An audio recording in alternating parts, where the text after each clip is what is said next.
Biker জিন্দাবাদ। আমি যখন দেখি তখন দেখি বিশাল পাহাড় এবং অনেক ভালো লাগে, আর যখন ক্যামেরার স্ক্রিনের দিকে তাকাই তখন মনে হয় কি রে এত ছোট দেখা যাইতেছে কেন। ভিউ পয়েন্ট আর ভিউ পয়েন্ট, নিচে ঘর বাড়ি দেখছেন কত সুন্দর দেখা যায়।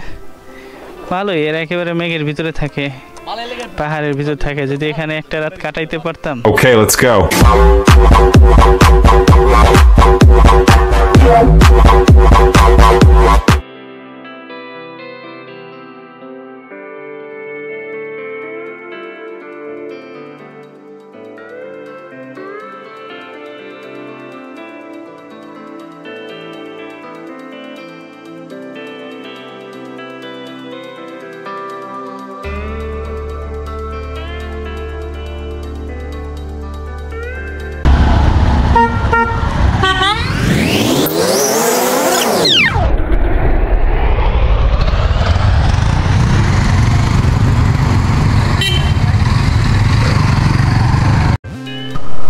আলহামদুলিল্লাহ আমরা বান্দরবন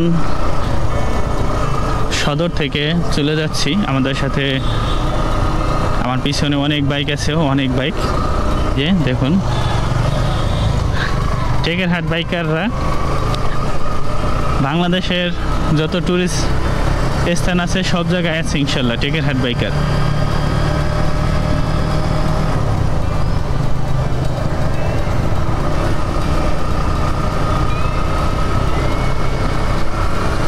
সামনে সিবিআরে সাগর আছে, নুরু আর বেলাল ভাই।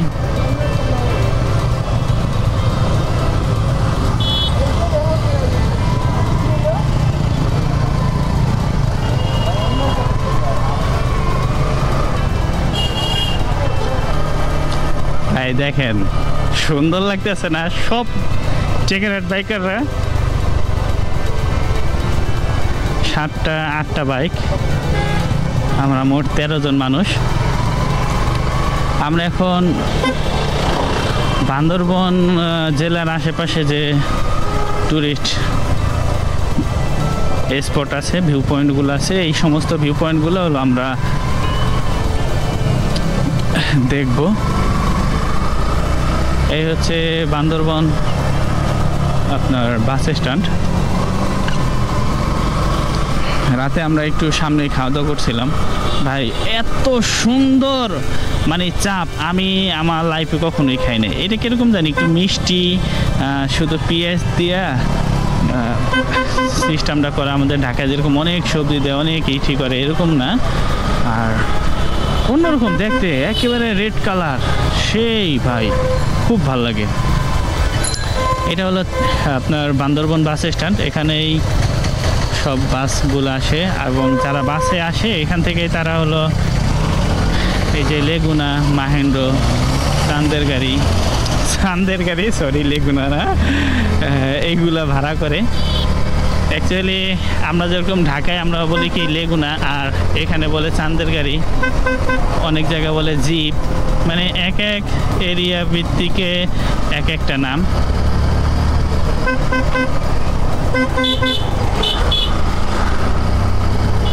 এই দেখেন ভাই পুরো একটা আফিল। এই আফিলে রাত্রে আসছিলাম, এই উঁচা পাহাড় থেকে ঘুরে নিচে আসলেই বান্দরবন। বেলাল ভাই পতাকা উড়াচ্ছে, বাংলাদেশের পতাকা। আমরা তো বাঙালি, বাংলাদেশকে প্রচুর পরিমাণ ভালোবাসি, যেখানেই যাই শুধু বাংলাদেশ আর বাংলাদেশ। আমাদের বাংলাদেশটা যেন এত সুন্দর, আলহামদুলিল্লাহ। আল্লাহ যেন এতটুক দেশে, এই যে কক্সবাজার 125, চট্টগ্রাম বোধহয় 75 দেখছি। বাংলাদেশে যে এত সুন্দর আল্লাহ তাআলা দেশে যদি না দিত তাহলে কি করতাম বলেন? যদি আফগানিস্তানের মতন মরুভূমি হতো তাহলে কি করতাম? যদি সৌন্দর্য নাই থাকতো তাহলে কি করতাম বলেন? পাহাড় অনেক দেশে আছে, সমুদ্র নাই, অনেক দেশে আছে পাহাড় নাই। হ্যাঁ, আমাদের দেশে সমুদ্র, পাহাড়, সমতল সব কিছুই আছে ভাই। সুন্দর একটা দেশ, সুন্দর। আমরা কিন্তু ভাই অনেক উপরে উঠে গেছি। আমরা বান্দরবন শহরটা তো একটা সমতল ভূমিতে, আর এখন আমরা একটু উপরে, অনেক উপরে উঠছি। আমরা যখন হোটেলের উপর থেকে দেখাইছিলাম যে উপরে লাইট জ্বলে রাত্রে, হ্যাঁ এই যে হলো সেই উপরের স্থান। এখানে ভিউ পয়েন্ট এরকম।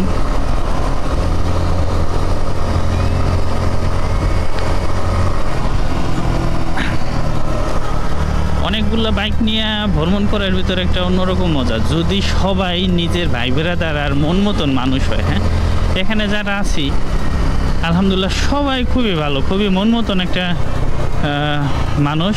আর আছে না ভাই অনেক, আমি নিজেই একটা ট্যুরে যেয়ে চলে আসছি, এদের রাইখা চলে আসছি। আবার অনেক ট্যুরের গল্পতে শুনি যে মারামারি ঘুষাঘুষি পর্যন্ত হয়। হ্যাঁ, এগুলা একটাই কারণ যে ধৈর্য আমাদের কম, আমরা শুধু নিজে যেটা ভাবি মনে করি এইটাই সঠিক। ঠিক আছে। আর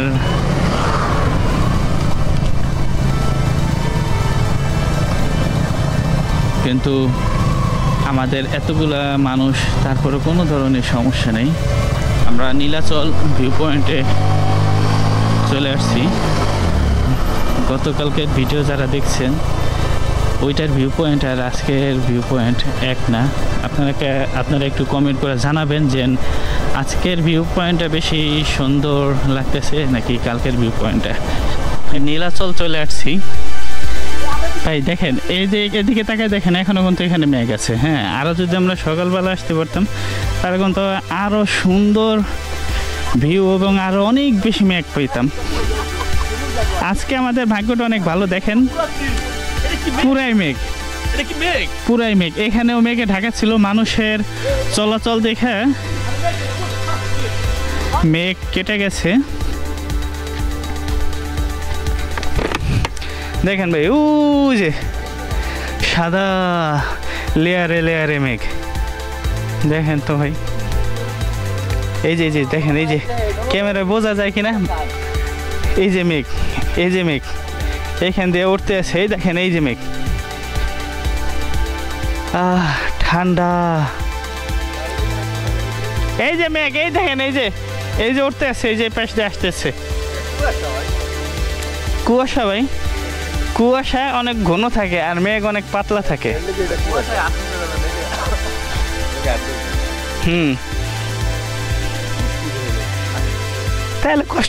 তাহলে কষ্ট করে আর এই জায়গায় কি লাভ? এই যে 2 মাস পর তো আমাকে বাড়িতেই যাইতো কুয়াশায়। বেলাল ভাই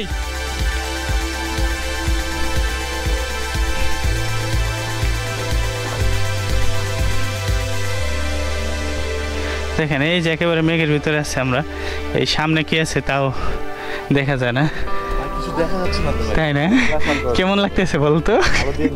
ওই যে ফেলা শন করে হাঁটতেছে।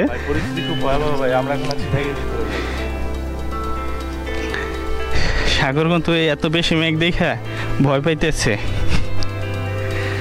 দেখেন এই যে পুরোটা একেবারে মেঘে ঢাকা। আলহামদুলিল্লাহ খুবই ভালো লাগতেছে যে এত সুন্দর একটা পরিবেশ পাইছি। সকালবেলা সবাই ঘুম থেকে উঠে যে আসছি, এইটা হলো আজকে এই ঘুম ভাঙাটা সফল হয়েছে। ও রোদ চলে আসছে, এই যে রোদের কিরণ দেখা যাচ্ছে। রোদ চলে আসা মানেই হচ্ছে যে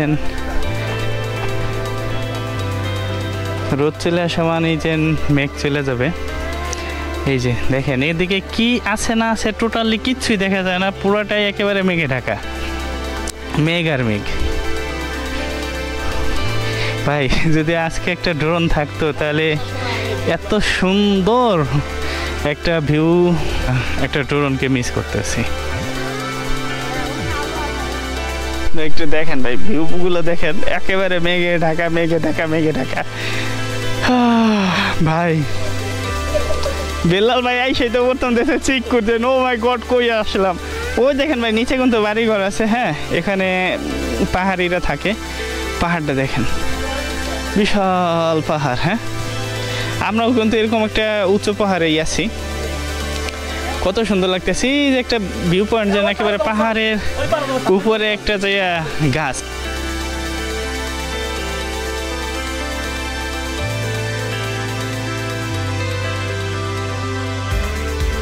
ভাই দেখেন পাহাড়ে তো শুধু বাইক নিয়ে আসি, হাঁটার কোনো অভ্যাস নেই। এই যে নিচের দিকে যাইতেছি, আপনি বুঝবেন না যে কতটা মানে অল্প অল্প করে পা রাখতে হইতেছে। কি উপর উঠতে কেমন লাগে?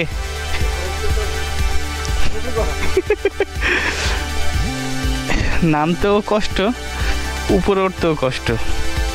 দেখেন পাহাড়টা এত সুন্দর পাহাড়। আমি যখন দেখি তখন দেখি বিশাল পাহাড় এবং অনেক ভালো লাগে, আর যখন ক্যামেরার স্ক্রিনের দিকে তাকাই তখন মনে হয় কি রে এত ছোট দেখা যাইতেছে কেন।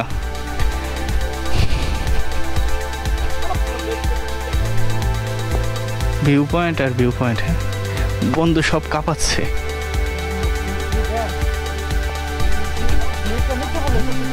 ভাই কি এখানের লোক? ভাই ভাই এটা কখন চালু করবেন? ভাই চালু করেন। হ্যাঁ 20 টাকা 50 ভাই।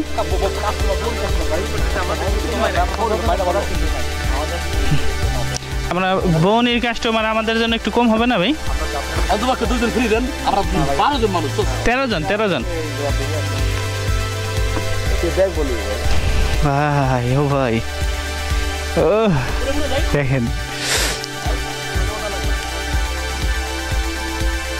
ও যে ছোট ছোট মনে হয় কি যেন ওইটা মনে হয় মরিচ গাছ, কিন্তু ওইটা হলো ভাই কলা গাছের বাগান। এই যে নিচে ঘরবাড়ি দেখছেন কত সুন্দর দেখা যায়। ভালোই, এরা একেবারে মেঘের ভিতরে থাকে, পাহাড়ের ভিতরে থাকে। যদি এখানে একটা রাত কাটাইতে পারতাম। কত সুন্দর একটা দেখেন, মেঘগুলো আস্তে আস্তে আস্তে আস্তে করে এদিকে চলে যাচ্ছে। হ্যাঁ আর পাহাড় আর পাহাড়, এই যে বিশাল বিশাল পাহাড়। সব থেকে এই পাহাড়টা বেশি বড়। ওনার কাছে জিজ্ঞাসা করি দেখি এই পাহাড়টার নাম কি। এই বড় ভাই, এই পাহাড়টার নাম কি ভাই? ভাই এই পাহাড়টার নাম কি? বড় পাহাড়টার নাম স্বপ্নচূড়া।